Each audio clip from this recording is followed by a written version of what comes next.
healthy living, that aspirin alert, and the growing trend among a lot of people of taking a small aspirin, low dose, every day to prevent heart attacks and strokes. Well, today, the Journal of the American Medical Association raised a red flag, saying the risk of bleeding, even from low-dose aspirin every day, is greater than they thought. And ABC's Dr. Richard Besser is here to explain what this means. This was a big study, Rich. This is big. You know, we've known for years that aspirin can cause bleeding. But here they looked at hundreds of thousands of people who were on low-dose aspirin because they had risk factors for heart disease like high blood pressure, high cholesterol.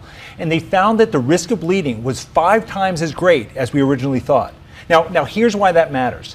Say you took 10,000 people with risk factors for heart disease and you put them on low-dose aspirin, you would prevent about 7 heart attacks. Not a lot. But at the same time, you would see 5 people with serious bleeds. It could be a stroke, it could be a bleeding into their intestines.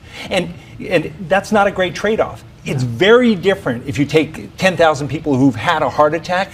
There you're going to prevent about 250 heart attacks. And okay, that's so big. If you've not had a heart attack, the trade-off is not great. And I confess I'm one of those who decide, oh, why not? Can't hurt you. But the bleeding is serious. That's right. You know, this is a real medication. Unless you have had a heart attack or serious heart disease, it's not a great trade-off. And tell me how this bleeding works. So aspirin does 2 things. It can directly irritate your stomach and cause bleeding, and then it prevents that bleeding from stopping. You know, take a look at this. This is the normal situation. If you have a little nick in a blood vessel, the platelets come together with proteins in your blood and form a nice, strong clot.